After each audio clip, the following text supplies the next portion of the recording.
This episode contains discussion of abduction, kidnapping, rape, strangulation, and murder, and these are cases involving both adults and teenage girls. Listener discretion is advised.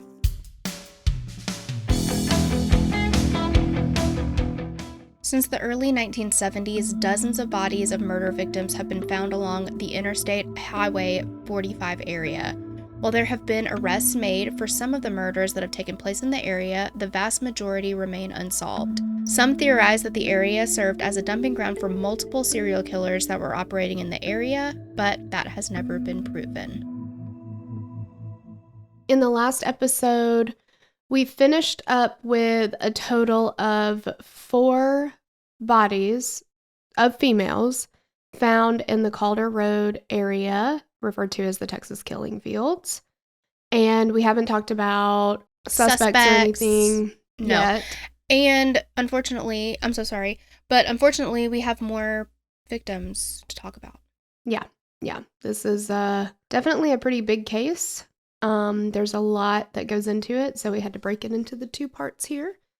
And I honestly think that there is probably more than we're even giving you. So 100%. Yeah.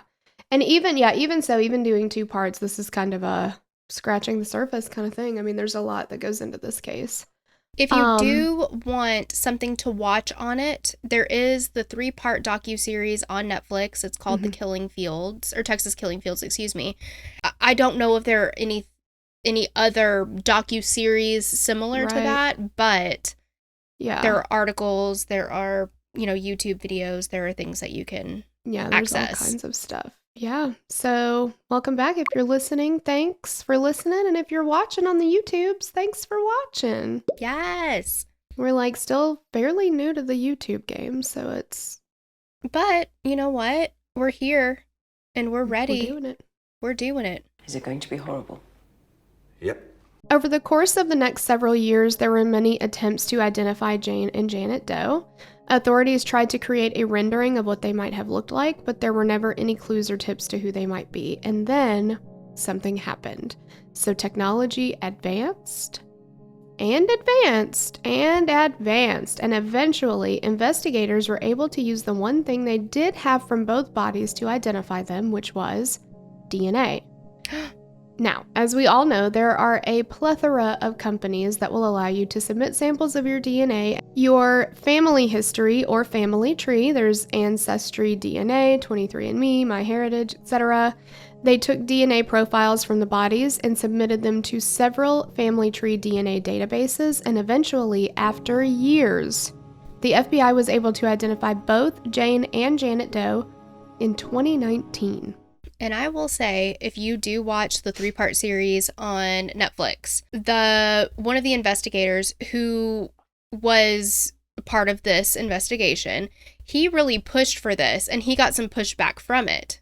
He was like, I really, really think that this could be a great way to identify the Jane and Janet Doe. And it took a while, but he was able, I don't know if he was the first person in the investigative field to have done this, but it was pretty amazing. We're making a lot of strides with that. Joseph D'Angelo, the East Area Rapist, original Night Stalker, finally later dubbed as the Golden State Killer.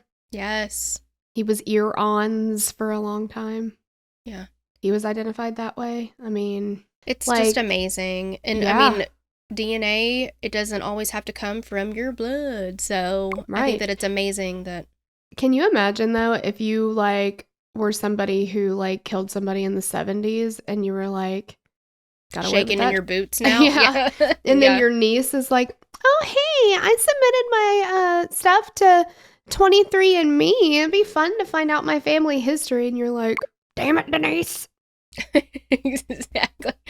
Oh my gosh, side note, you saying damn it, Denise reminds me of, I just started rewatching Dodgeball, and it's God damn you, Bernice! Yeah, Bernice. Yeah. God damn you, Bernice! I knew what you were going to say right when you said things. Yeah. So Jane Doe was actually identified as Audrey Lee Cook. She was born in Memphis in 1955, and at the time of her death, she's estimated to have been 30 years old. She was last heard from in late December of 1985. At the time, she lived in the Houston area and had a history of working at various shops as a mechanic. Her body was discovered on the same day as Laura Miller's. She had a small caliber gunshot wound to her back, which had severed her spinal cord. Her body had additional injuries, including broken ribs. Janet Doe was identified as Donna Prudhomme, born in 1957 in Port Arthur, Texas, and she was last heard from in July of 1991 in Nassau Bay, Texas. Donna had moved around Texas for several years before eventually settling in Nassau Bay. It's reported that she moved frequently because she was trying to escape an abusive relationship, and she chose Nassau Bay because there was more opportunity for employment in the area compared to others. After her body was discovered, though, no cause of death could be determined.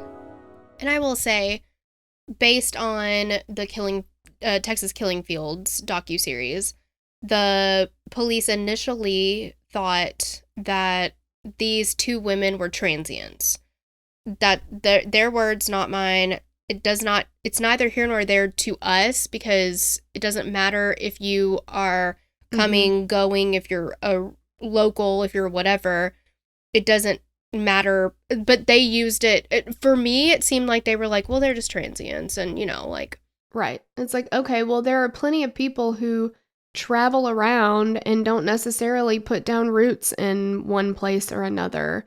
And there are various reasons for that, all of which still make them human and worth identifying. And finding their murderer, like.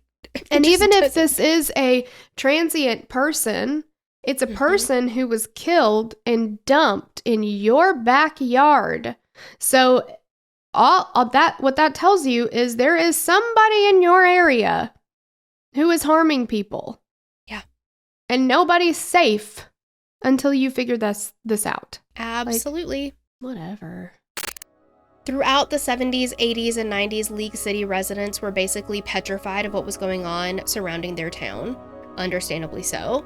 Young women were going missing at an alarming rate. And at that point, police seemed, I think, at the very best, inept. And, that might not be fair to say, because we don't really know what was going on in the background. We only know what we have been given and told about.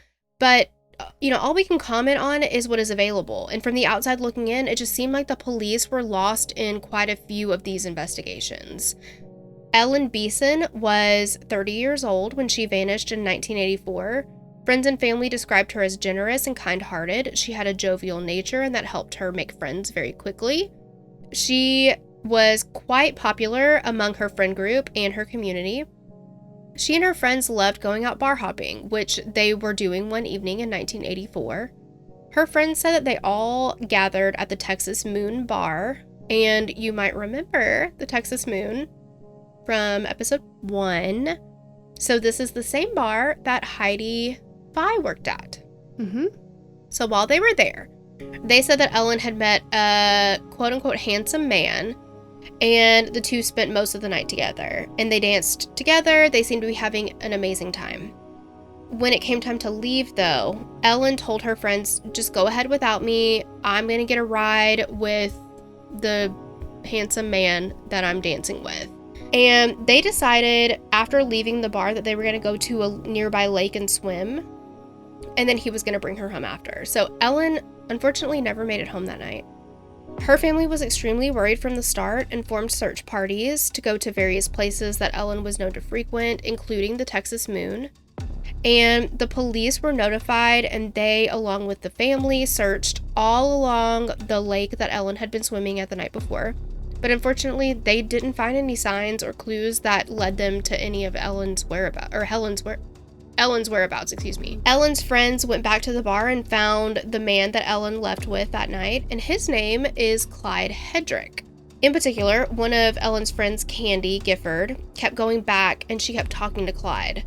For weeks, she talked to him, and she often brought up the subject of Ellen disappearing. Initially, Clyde told everyone that Ellen had left with a group of people that he didn't know. He said that he saw her get into a truck with these people and she left.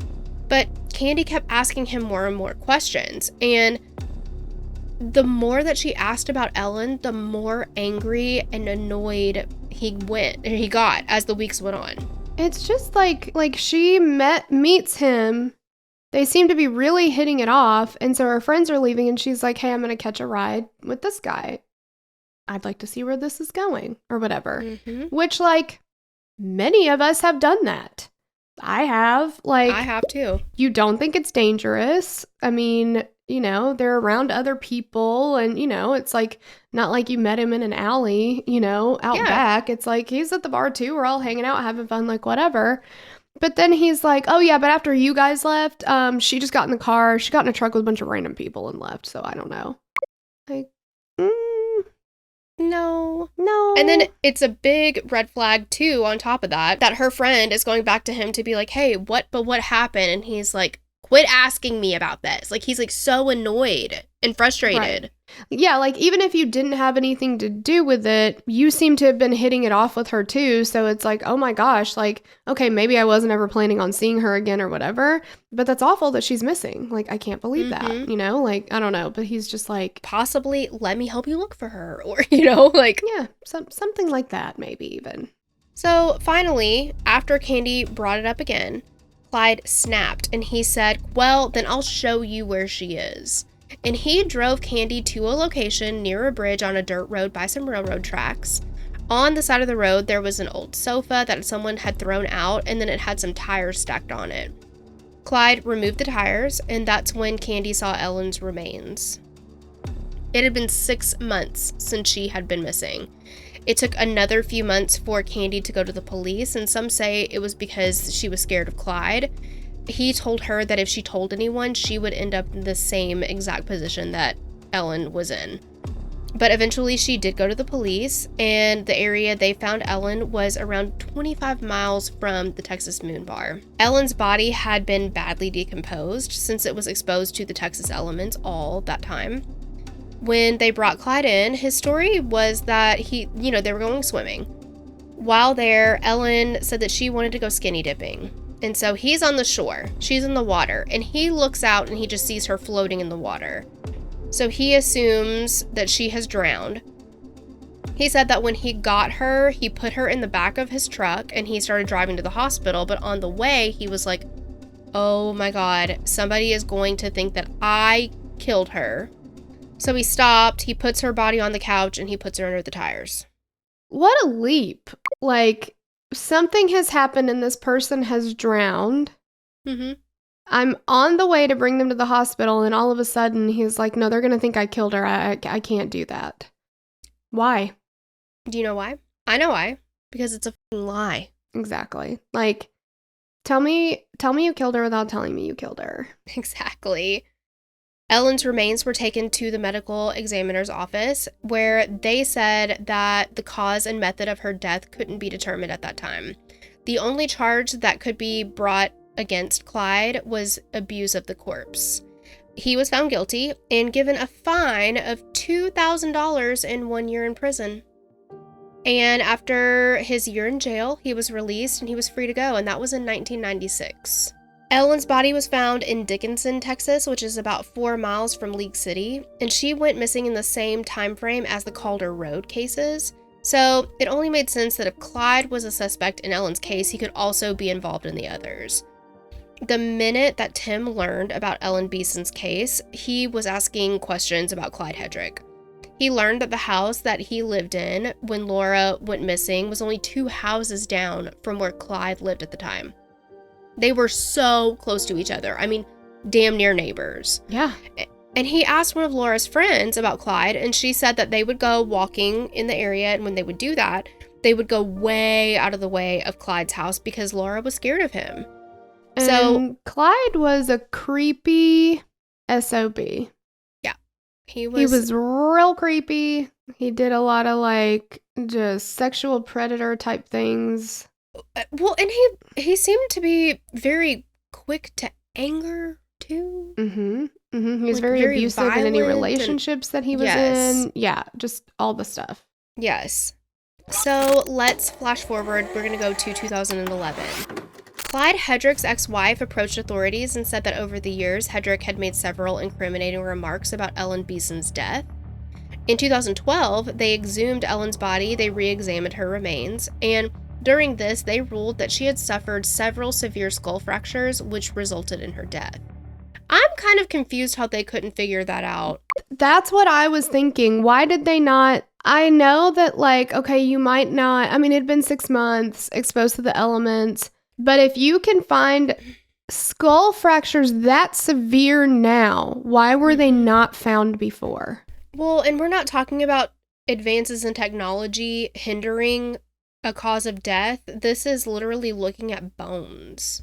So it's just confusing to me. And a skull fracture is, and the way that they describe the skull fracture, like because in the documentary, you see some of the questioning with the investigator and Clyde. And this guy, the detective, is like, this isn't she fell down and bumped her head. This is a severe skull fracture, like part of her skull missing skull fracture. Mm-hmm.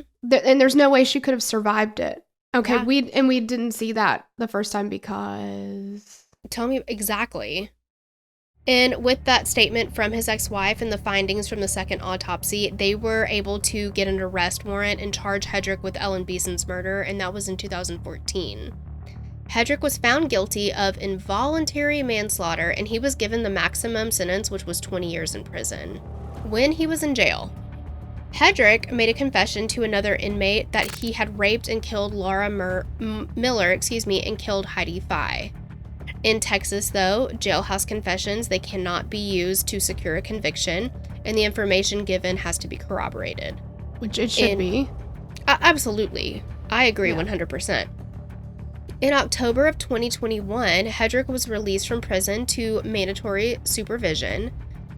This made me the most angry I've ever been. Not the most angry I've ever been, but it made me very, very angry. So he ended up serving 8 years, and he was released. 20-year sentence. Mm-hmm. And he got out in 8. Mm-hmm. And it was mandatory, so nobody could appeal it. And over the years, he had been up for parole, but they denied him. But then 8 years in, they were like, well, good time, or a good behavior, time served, he's good to go. And he was not unknown to law enforcement when he got arrested. He'd been in and out of jail for other various things. Yeah, I mean, according to the Texas Board of Pardons and Paroles website, mandatory supervision is a legislatively mandated release of a prisoner to parole supervision when the combination of actual calendar time and good conduct time equal the sentence. Who's in charge of knowing that? Yeah. I don't think that there is an exact scale of how good you have to be. Do you know what I mean? Like, I'm confused. Yeah. Good conduct time is credited to an offender for participating in work and self-improvement programs. I mean, at this point, he's free. And this law or loophole has since been changed. In July of 2022, Tim Miller filed a civil suit against Hedrick for the wrongful death of his daughter, Laura. He was awarded $24 million, and so Hedrick has been found civilly liable, but not criminally liable for Laura's death. But, I mean, like, what do you guys think the chances are of Tim getting the $25 million? Exactly. $25 million from Hedrick. I don't. Yeah. And he doesn't want the money. He wants the information that would come out in the suit. But yeah. 100%. All right. So now we're going to talk about Robert Abel. Robert Abel was a former NASA engineer who owned land that was next. A former? Did I? Former. Yeah. I'm channeling some South Carolina. Yes. You went Colonel Sanders for a second. Who owned land that was right next to the Calder Road oil field. Man, that's tough for me. That's tough. What? He drew suspicion from many people in the Killing Fields cases, partly because of how close he was to Calder Road, but also because the authorities had reached out to the FBI to create a probable profile of their killer or killers. In this profile, they stated that they believed the killer would likely have a tendency for anger problems, sexual violence, cruelty towards animals, and an air of superiority when it came to his intelligence. As it happened, Abel fit many of those. He had ex-wives who reported that he was abusive and made threats against their lives, particularly when they would not perform or meet his sexual demands. It's also said that he was cruel to the horses on his ranch, beating them, sometimes to the point of death, and then leaving their bodies in the fields.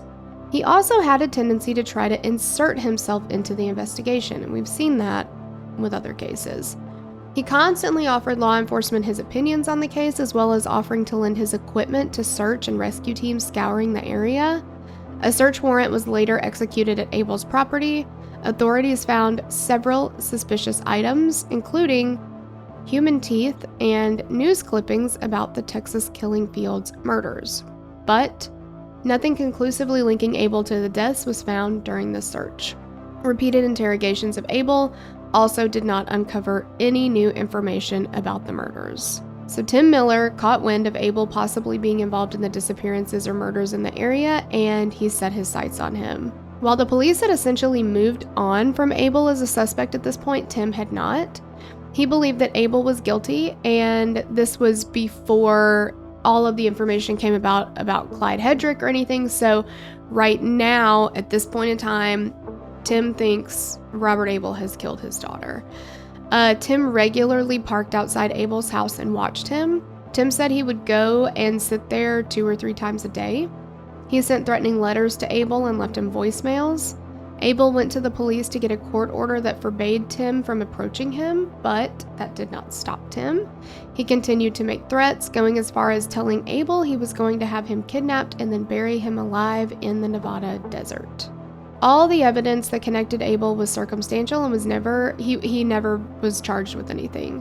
The damage had been done, though, in the court of public opinion. His life was ruined because of all the scrutiny and allegations.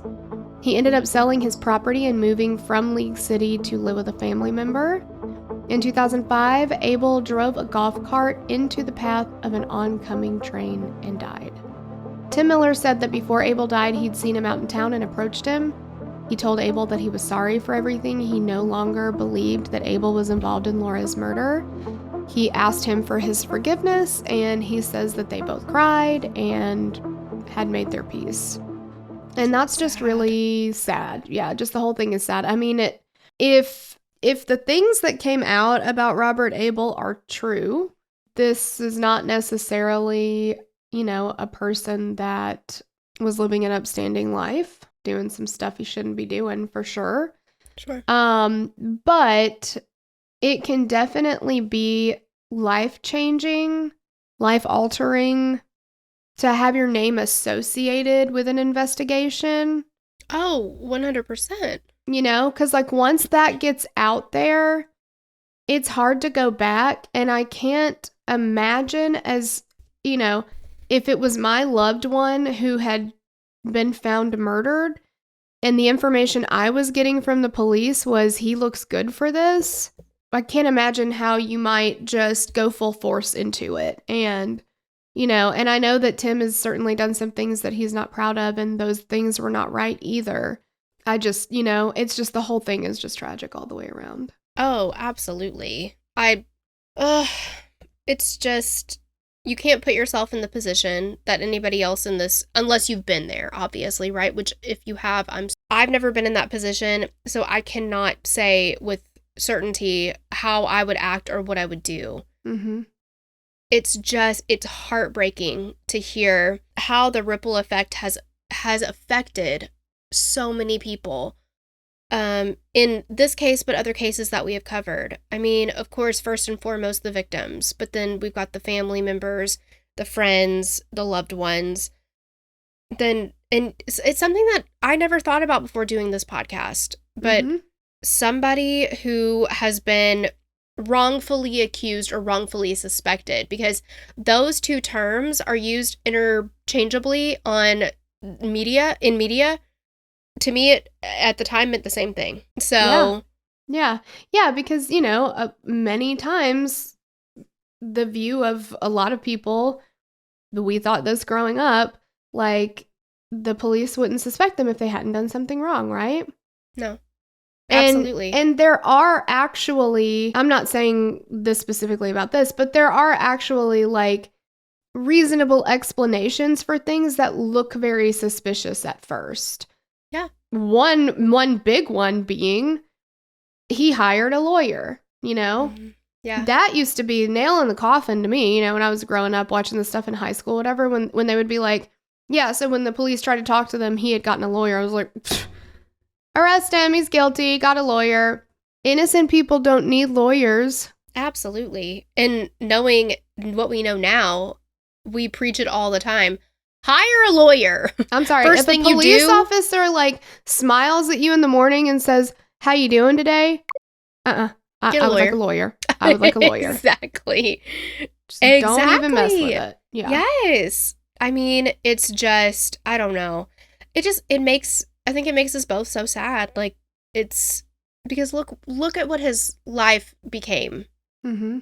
And while I understand you have to look at everybody and you have to, but it also, this case pisses me off with that kind of stuff because they did so little and then they did too much. Uh-huh. You know? Yeah. Yeah, they just kind of went after the wrong, I don't know. It's just, they did nothing for so long. And then by the time they really started looking into it. It's like, well, of Well, all course the you would get evidence the is wrong gone. person. Yeah, Right. Yeah. Yeah. Yeah. I don't know. I don't know. Next, we're going to talk about Laura Smither and Sandra Sapo, excuse me. Laura Smither was born in June of 1980 in Houston, Texas, and was the daughter of Bob and Gay Smither. Laura was an athletic and enthusiastic young woman. She enjoyed playing soccer. She participated in track and field events. I don't know anything about the track and field portion. Did want to play soccer, did not want to run though, so that wouldn't have worked for me. But she was also known for her kind and generous nature. She was always willing to help others in need, and she was a vibrant and talented person. She made friends very easily. On April 3rd, 1997, Laura told her mom that she was going to go for a run near her home in Friendswood, Texas. This is before they sat down for breakfast. She, unfortunately, never returned home. Her family immediately launched a search for her, but there was no sign of her anywhere. The community actually quickly rallied behind the Smithers. They organized search parties. They distributed flyers in an effort to find Laura. But 17 days later, her body was discovered in a retention pond near her home. The investigation into Laura's murder was lengthy and it was complex. Police found evidence of a struggle at the scene of her abduction, but no clear leads.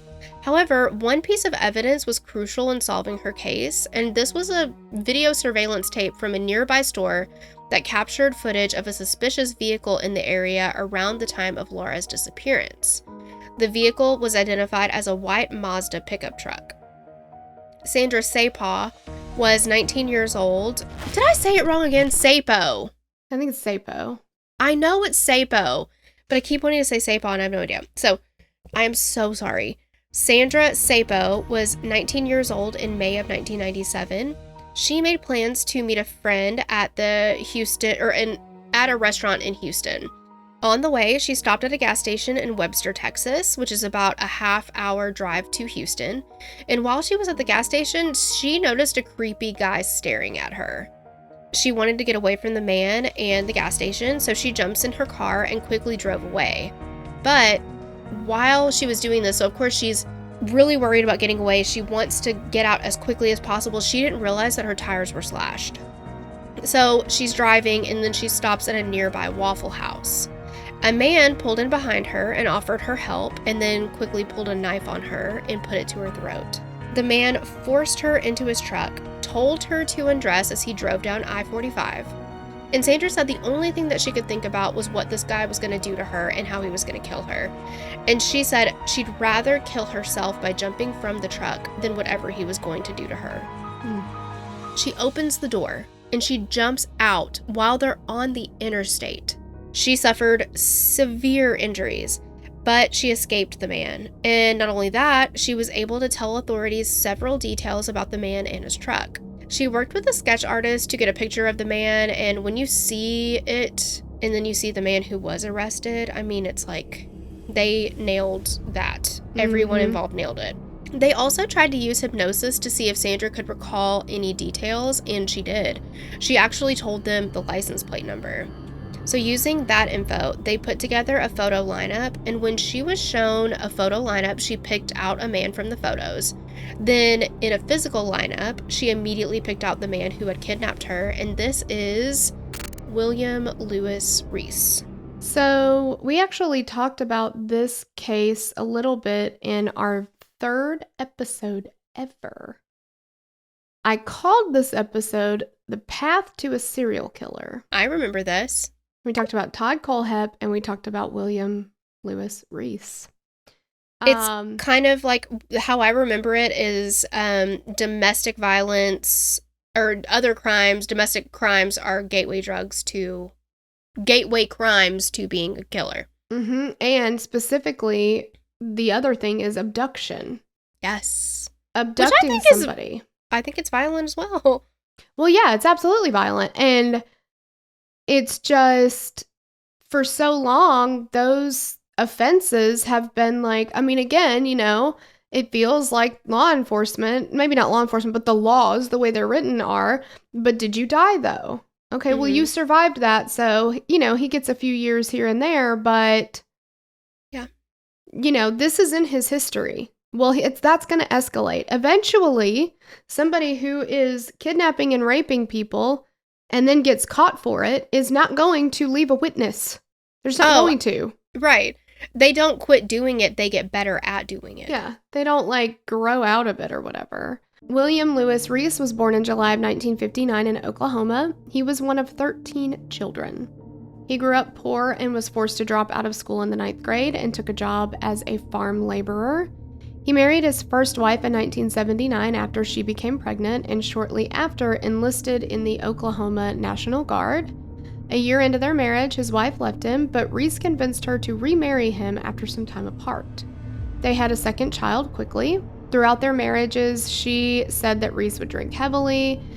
He was physically abusive. In 1982, she went to the police after he severely beat her and threatened to kill her with a knife and shotgun. So she divorced him again. Reese then married a second wife who divorced him a few months into their marriage. In April of 1986, Reese kidnapped and raped a 19-year-old woman. She was the daughter of a sheriff's deputy. She was driving to the gym when her car stalled. Reese pulled up behind her in his truck. He was a truck driver at the time. He lured her into his truck by telling her he would take her to a payphone. He tied her up and raped her. Then he drove to a nearby hotel and rented a room. Once inside, she said she needed to use the bathroom, and when he allowed her to go into the bathroom, she escaped and called police. Reese was charged and arrested, but released on bail. Why? I am the blinking guy meme. What? Yes. Released on bail. Yeah. Perfect. He kidnapped her and raped her and then brought her to a hotel room to continue to do so. She was not free to leave. A month after his release, while he was awaiting trial, he sexually assaulted another woman and was arrested again. He was put on trial for both rapes, found guilty, and sentenced to 25 years in prison. His attorneys appealed the conviction to a criminal court, which granted a review of his case. The results indicated that there were It's a tough one, yeah. procedural errors in Reese's criminal case, causing his sentence to be reduced and leading to his parole in October of 1996. After his release, he moved to his mother's home and in early 1997 regained his driver's license and moved to, wait for it, Houston, Texas. Okay, yep. After Sandra identified Reese as her abductor, he was arrested and eventually faced trial and was found guilty of kidnapping. This time, he was sentenced to 60 years in prison. Finally! Let's do that the first time. I just feel very strongly that I'm probably never going to believe that kidnapping like this, like abduction, Rape taking and somebody kidnapping, against though. their will. But Let's not even add the rape to it, because he's done this on multiple occasions. That is not something that needs to have a severe sentence associated with it. This couple years here and there for that, because what's going to happen next? You are going to kill the person you abduct. You just will. I just don't, we've seen it too many times. So many cases that we cover have this in their history. Well, and a lot of the cases, or some of the ones that we have just talked about with him, it wasn't that he was like free to go. They escaped. Exactly. Yeah. While they were investigating and throughout his trial and conviction, police began to suspect that he might be involved in other disappearances in the area. It would take some time, but eventually their suspicions were confirmed. I'm actually shocked that they were like, maybe he did something else, because that's not like police in this area. I know, right? In the early 2000s, a court order was given to compel Reese for his DNA, which was entered into CODIS. In 2015, a hit was returned to the murder of 19-year-old Tiffany Johnson in Bethany, Oklahoma. Her car was found abandoned in a car wash. The owner told police that Reese frequented the car wash often, and Johnson's body was found later off a dirt road off the interstate. She had been raped, beaten, and strangled. Reese was charged with her murder in September of 2015. In early 2016, he started to cooperate with authorities to try to get a deal of some type. He confessed to 3 murders in Houston in the summer of 1997. He confessed to the murders of Laura Smither, Kelly Cox, and Jessica Kane, in addition to Tiffany Johnston. He told prosecutors that he would admit fully in court to avoid the death penalty and serve his sentence in Oklahoma. They refused the deal and used a map that Reese had provided earlier to excavate the burial sites of Kelly Cox and Jessica Kane. According to Reese, in April of 1997, he was driving and accidentally hit Laura Smither with his car on a rainy day. He may have hit her, but he did not do it accidentally. He saw her running and he hit her. Yeah.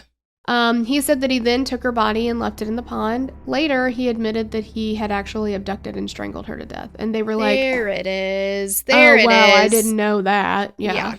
Then he said that on July 15th, 1997, he was driving from Oklahoma to Houston when he stopped in Denton, Texas to pick up some whiskey. For the drive, as one does. Well, you're going to want, what do they call them? Roadies. Yeah, because you don't want to wait till you get to Texas to drink. Why not drink on the way? It's a long time. That's what I always say. Well. Yeah. While at a gas station, he got into a physical altercation with 20-year-old Kelly Cox and strangled her. She was found buried in the woods. On July 26, 1997, Reese said he stopped at the Sunshine Car Wash to clean his truck and horse trailer and accidentally sprayed Tiffany Johnston. When she confronted him, he grabbed her and drug her into his trailer. He raped her at gunpoint. He then grabbed a horseshoe and hit her on the head with it. He then strangled her and drug her body to the nearby woods and left her there, and it was discovered the next day. Tiffany Johnston's mother was actually one of Reese's mom's friends. He actually knew Tiffany before the attack. Some theorize that he'd been stalking her, waiting for a chance to attack her. Is this a car wash where there was just literally nobody else around? How do you get away with something like that at a car wash? Well, I mean, I have absolutely no idea. The fact that he knew her before and did this anyway is disgusting. And I am just about sick, which I don't think that I could be a police officer, detective, investigator, whatever. Anyway, because I'm just simply not smart enough, but also I don't have the patience for all of these fucking lies that they tell, where they're like, here's what happened. I accidentally hit her. I didn't see her, and I hit her. And you have to be like, I understand that. That makes sense. I get it. When you know full well that that did not happen. He accidentally sprayed Tiffany. Are you serious? That's what? Yeah. Yeah. I would be like, oh, right. I mean, go on. Exactly. Yeah. No.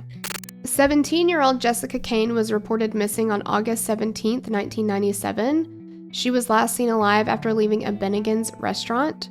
Her car was abandoned on an interstate highway later that day. Reese claimed he had approached her outside the restaurant, but she rejected him, which angered him. He tailed her vehicle until she was forced to stop and confront him. That checks out. That tracks to me. Mm-hmm. And then he says that he beat and strangled her. What was it in the, when we covered the missing and murdered Indigenous women case, we watched I'm forgetting the name of the docuseries. Yeah, no, it was called Murder in Bighorn. Murder in Bighorn. And the guy said there is nothing more dangerous than an insecure man. Mm-hmm. And I was just like, slow clap. Like, Yes. because how many times have we heard, well, I approached this woman and she rejected me and therefore she had to die. Mm-hmm. Here's an idea. Maybe it's too much.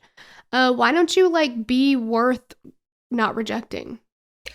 Or bring something to the table. Right, absolutely. There is a third option there. So what we've got so far is be worthy. I guess you can say an option for some people is murder, violent crimes, whatever. There's also a third option there. And that's, okay, I'm not your cup of tea. I'm going to go find someone who is. That's fine. There's just so many options. Oh, God. Like, just because you want to get your rocks off or you find someone attractive does not mean that they have to find you attractive. I don't know if anybody knew that, and I don't know who needs to hear it right now, but that's the case. Right. It's just like, how many women watching this or listening to this have ever been approached by somebody at a bar, at a gas station, at a whatever, and you were not interested, you know? And like, any of those times could have been dangerous. Mm-hmm. For the simple fact that as a woman, we had the audacity to say no to somebody. I don't know, just sometimes I think about that kind of stuff. Like I was talking to one of my friends about a time that we all went out to the Coyote Ugly bar in Nashville. Oh, yeah. And I don't know why, but it just like popped in my head that, you know, that we had gone there or whatever. And, you know, we were getting hit on, all of us were that night, you know, guys, you know, walk by and say something and you're like, whatever. And she and I got to talking about it, and it was just like, you know, there was a long period of time where I wouldn't wear a dress or a skirt out anymore because men would literally view that as an invitation to stick their hand up my skirt. Mm-hmm. I'm like, and like, was it a mini skirt? Yeah. Yeah, but you're allowed to wear that. Exactly. Like, so why is that an invitation for you? And why is it that, you know, we were there to have fun with our girlfriends, you know, like we're hanging out, we're having a good time. We want to hang out with each other, which is our right to do. And it's like, you will always have guys coming up and trying to make a pass at you. And then she reminded us of the time that we went to visit her in Florida and we went to a bar with her. I remember this. Yeah. And that some guys were trying to talk to us. And she said like, hey, not interested, whatever. They got so mad and were like making fun of us, calling us derogatory names, saying that we obviously had to have been lesbians because we weren't interested in them. And, you know, just like, but getting really hateful. Like she was like, they were saying some of the most hateful stuff I have ever had said to me for the simple fact that we were not interested in them. Was this when I was there as well? Okay. Yeah. I was like, because maybe another situation happened when I wasn't there, but I remember. Yep. Yeah. So, and it's just like, you know, sometimes you just look back, like sometimes I'll just think about that kind of stuff and I'm just like, I never felt like I was in danger. But we very well could have been because you never know which man you're going to come across who believes that his ego is worth more than your life. Mm-hmm. It's really disgusting. You know what? I wouldn't mind seeing a sticker that says there's nothing more dangerous than an insecure man. I wouldn't mind seeing it. I wouldn't mind putting it on shit. Maybe we should. Maybe that's a merch idea. Maybe we should. I mean, because it really is true. You don't see that with women quite so much. And I saw a comedian say something on Facebook Reels, because I'm elderly. She was talking about how, you know, people say, a lot of people will use the whole, well, you shouldn't wear short skirts or you shouldn't wear low-cut shirts because, you know, men have urges and like, what are they supposed to do? And she was like, it's interesting though, I don't feel like lesbians have a problem. You don't see that, do you? So maybe you never hear the man. Exactly, like you never hear, well, you can't wear low-cut shirts around lesbians because you know they can't help themselves. It's just men. Mm-hmm. So maybe the problem is the men. Do we hate all men? No. No. But we've been in that situation before. I guarantee any woman listening to this or watching this has been in that situation at least once before. Well, and listen, I talked about it on the mixtape that we just covered, but recently a friend and I were out. We came in contact with two men. All we did, I smirked at them, kind of like, okay. I didn't give them a full smile. She did. She said hello. And it wasn't necessarily threatening or anything, but it was a lot of catcalling and like kissing at us. And I was like, we have to leave right now. Like, that kind of stuff at the very least makes you uncomfortable. I don't think that in any way or any opportunity that anybody has ever presented where that has happened, I don't think that ever works for them. Why keep doing it? Like, all you're doing is making people uncomfortable. You are disgusting. So, Yeah. I have the right to be here the same as you do. Mhm. So, quit making me feel uncomfortable. yeah, exactly. It's just sick. We have been out. I'm not trying to be like it's all women and not men. Or wait, all men and not women, excuse me. We have been out where there was a woman who did take advantage of a man who I was out with. A friend of ours, but he was my date that night. And he was like, we have to leave right now. Like, Mhm. I know that it happens Yes, it to absolutely does happen. every and all gender. And every and all gender are the perpetrators of that. But Yeah, for sure. Yeah, just our experience is Mhm. this way. Yeah. So William Reese said none of the attacks and murders were sexually motivated. bold move, Cotton. Let's see if it pays off. Did he say that with a straight face? Like, when my husband says something that I think is untrue, or you, I say, Jesus can hear you right now. True. And so to Bill Reese, I say the same thing. Yeah. Really, are you serious? Because how many people did you rape? But none of That's them were not sexually motivated. No. When he was questioned about any additional disappearances in the area, he denied any and all involvement. In May of 2021, his trial had been postponed due to COVID. Reese was found guilty in Oklahoma for Johnston's death. In August of 2021, he was given a death sentence by Oklahoma County District Court.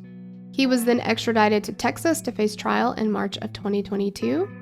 He pled guilty to all charges and was given life imprisonment in June of 2022. I can only surmise, and I could be wrong, but my assumption is that when he went to Texas, they were like, look, you either plead guilty or you go to trial and face the death penalty. Yeah, we'll send your ass back to Oklahoma.